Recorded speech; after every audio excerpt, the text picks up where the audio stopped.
Nigeria is a disgrace. The whole thing is a disgrace. They're killing people by the thousands. It's a genocide, and I'm really angry about it. And we pay, we give a lot of subsidy to Nigeria. We're going to end up stopping. The government's done nothing. They're very ineffective. They're killing Christians at will. And, until I got involved in it 2 weeks ago, nobody even talked about it. Well, President Trump is reacting today to what we've been covering for a couple of weeks now, but really leaned in with my panel that I hosted at the UN at the request of Ambassador Michael Waltz. And he also invited superstar rapper Nicki Minaj, because she has a pastor who's Nigerian and has jumped into this as an advocate for those under attack.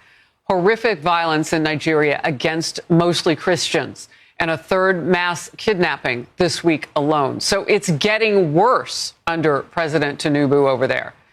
In this attack, gunmen targeted a Catholic school just days after that attack on a Christian church. Islamic terrorists in Nigeria. There are now 22 of those groups, including Boko Haram, and some of them are aligned with ISIS. They are targeting Christians and have been for years. Some experts, as well as the president, are saying that the mass slaughter needs to be contained. And you heard him here. The government now over there has to do something about this. I joined U.S. Ambassador Waltz for an event on the crisis earlier this week. I served in Nigeria helping train their Navy SEALs for hostage rescues and to go find these girls. And Harris, it is horrific what is happening to them right now. We were able to get many of them back, but not all of them. And as a father of a daughter, it's just horrific to think little girls, 8, 9 years old, being kidnapped out of their schools and sold into Islamic sex slavery. Senior Foreign Affairs correspondent Greg Palcott has the latest. Greg. Hi, Harris. That's right. More violence in Nigeria. Christians again under fire. A Catholic secondary school in the town of Gwara in northwestern Nigeria attacked by gunmen. Local media says as many as 52 kids were kidnapped. A desperate search involving military and police is on right now. And yes, earlier this week, a Catholic church nearby was attacked. 2 people were killed and 38 worshipers abducted. The ransom per person, $69,000.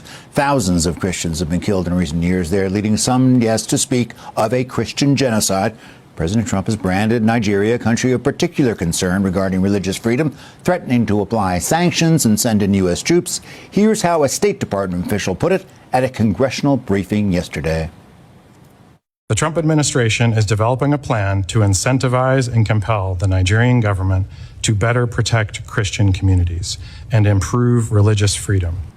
Still, the Trump administration and analysts say others are getting hurt, too, by Islamist terrorists, organized bandits, militants. 25 children were kidnapped at another school in western Nigeria on Monday. 1 escaped. That happened in a Muslim area. Harris, Nigerian officials claim they are not persecuting any religion, but many analysts say at the very least they are certain that the government officials are not protecting their own citizens. Back to you.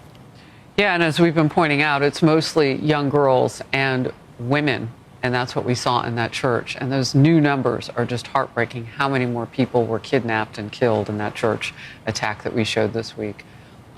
Greg, thank you very much for the update.